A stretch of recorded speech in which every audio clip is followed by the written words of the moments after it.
If you love Baltimore sports, you'll love WNST.net. Welcome back, WNST Towson, Baltimore, and WNST.net. We are in Indianapolis, a place John Harbaugh knows well. You fly in and out here and see your brother-in-law once in a while, don't you? Absolutely, yeah. And Jim was here for a number of years as a player. We know Indy really well. Yeah, all right. So the Ash Wednesday thing, let's start with that, because you got up on the podium, and I'm in the front row, and I'm like, contrary to popular belief, I like you. And I'm like...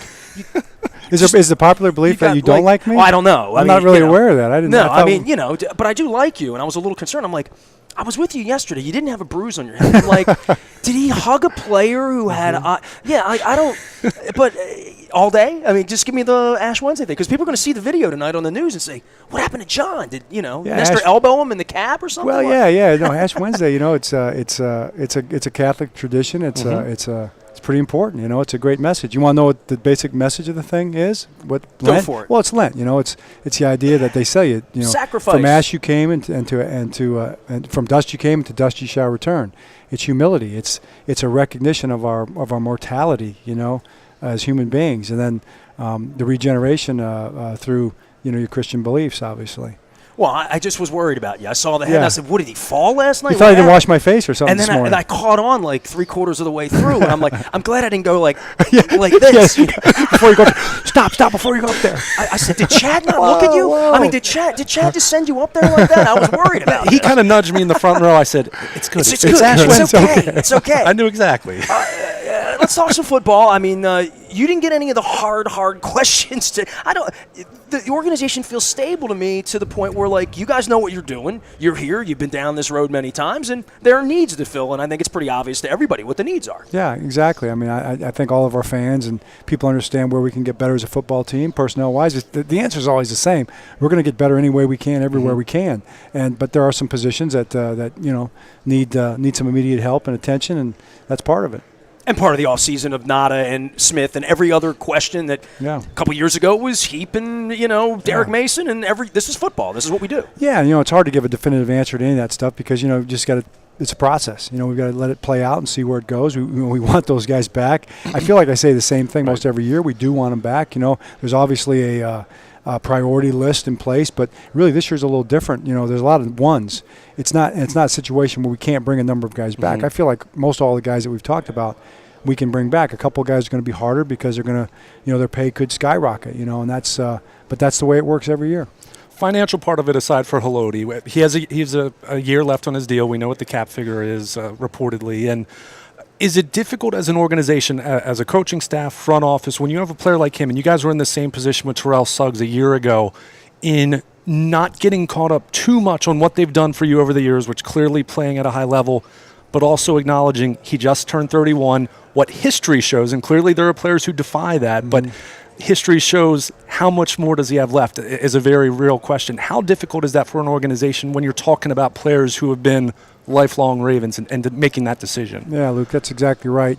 Any contract is for what you expect.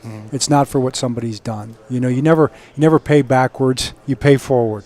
And so you've got to take that into consideration. But I think we do a great job of understanding that a lot of what a guy's done kind of helps predict that. So in terms of who they are, you got to make a determination. Guys like Marshall Yanda, Terrell Suggs, Haloti's been that guy. Those guys have gotten the second contracts. It's because we believed in who they were and what they were going to do going forward. We felt like it was a good risk, so to speak, reward to pay those guys a lot of money, because we were going to, it was going to be a good investment for our organization, for our team, and for our fans. So that's the decision that has to be made in all these type of situations. I mean, Haloti's going to play great. He loves Baltimore. He loves the fans. He loves the organization. He wants to be here. We want him here. It's just a matter of really Pat Moriarty and Mike McCartney, coming to terms with something that Haloti feels great about and the organization feels great about. So, I'm real confident we can get that done. I really believe it'll get done. I don't have any doubt in my mind it'll get done, but it's got to get done. Sure.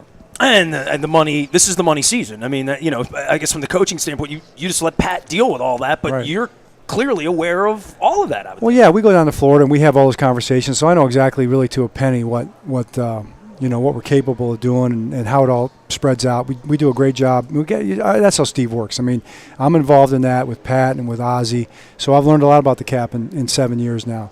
And it helps you as a coach, because as a coach, you want every player back. When you see the dollars and cents of it, you realize there's a budget. It's just not possible to have everything. We'd all like to have everything. We'd all like to have, everything we would want in life. But I got a budget too. You got a budget, That's how it works. The Florida, I guess, retreat that you guys go on, unique. Steve Bisciotti came to you as a stranger, 7, 8 years ago, whenever it was, and said to you, I want you to be my head coach. The whole ride for you, the championships, the wins, the losses, all of that, but you go down to Florida and you spend this time together. And I see you guys at the owners' meetings, and I know there's a lot of relationship there, but give me the benefits of that, because I think the fans, it's a mystery to the fans, because you guys aren't tweeting out pictures. Just the one. That's it. Well, he's got a fire pit in his backyard, and, we have a couple beers and around the fire pit. We call them adult beverages. That's okay. Yeah, and you talk ball, and you talk our team, and you talk sometimes life and things like that. Steve's a late night guy, and I'm usually his late night partner, for hanging out. We get full use of the 48 hours or however long we're there, and it's just one of the best things to do. I don't know of any other team that does it. I've never heard of it. Well, that's what I'm asking about. I think it's unique. Yeah, I've never heard of it before, but there's a lot of business talked about, and a lot of opinions thrown back and forth, and honest conversations and questions, back and forth, and a lot of what do you thinks. But it's all driven by Steve, and he's got things he wants to impart on us. He's got things he wants to make sure he understands. But you're right, the relationship part of it, that's as big a part of it. Just you get to know each other better.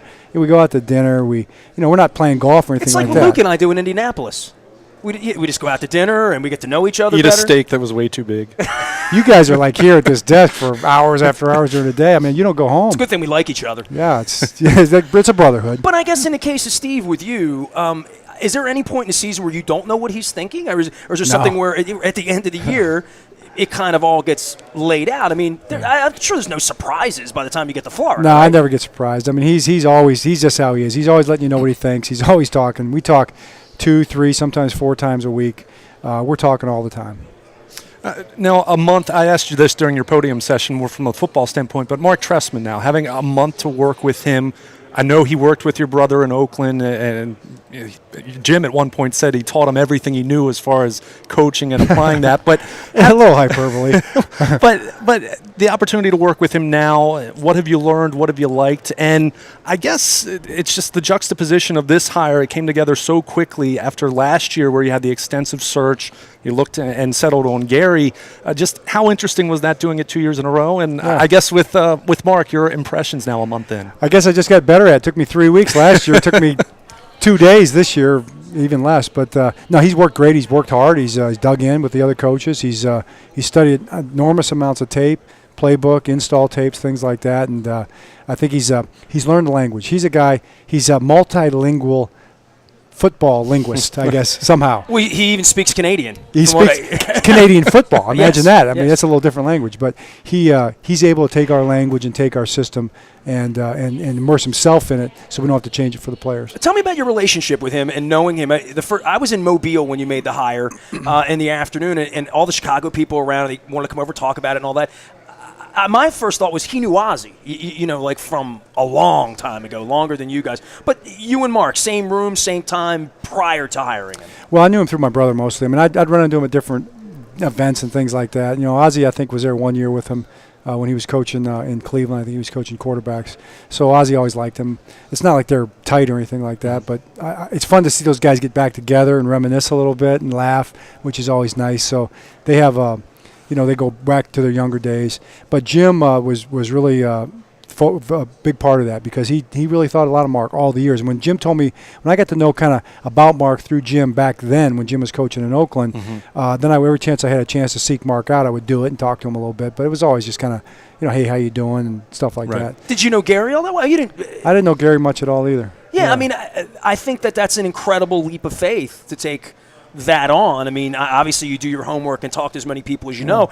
There's a part where like a guy like Spagnuolo comes in, you know him really well, and then there's other guys you get to know. Right. I guess that's the beauty of sort of branching out and all of it, but it is a leap of faith. Well, you talk to people and you find out about another person's character, so I had no doubt about either one of their characters. And then when we sit down and we dig in and talk football, it doesn't take, it takes a day to find out, what if we're on the same page football-wise. So, it doesn't take me long to hear what he's talking about doing football-wise and seeing if it fits what we're trying to do. Does it amuse you at this point to hear the reaction? All 4 of your offensive coordinators in Baltimore have been NFL head coaches. And, just as an outsider, Yeah, that has to be something where you can't have an ego to hire a guy where you're going to feel threatened or undermined or anything like that. And then on top of that, the last two you've hired, you didn't really have a great background with. So, just how much of that is an organizational thing where you kind of put it all aside, individual goals aside, and you just say, we're going to do what's best for the Ravens. And I know you've had that relationship with Ozzie and Eric, and I mean, it kind of goes all the way across the board. I mean, yeah, that's a deep question you're asking. It goes to a lot of things, but I wouldn't, and the things that you're kind of implying that are definitely would always be a part of human nature, I don't think like that. I'm not afraid of that. That doesn't scare me. So, I mean, that's Clearly. It's just not part of the equation. The equation is to be the best we can be. Anything else I could care less about. I just want to have a great coaching staff and a great team, good people, and try to go out and win games. And, it's worked pretty well. With Mark coming in and keeping the same terminology, was that determined prior to hiring? And is that as much about Joe and everybody else in the building? That was a must. That was something we were going to do. I like the direction of the offense. I like the West Coast system. It's the one I knew. Not that I was an offensive coach in the pros, but in college I knew it. And I wanted that to be part of what we were doing. So that change was – we've made one system change. We went from – there's only two real basic systems.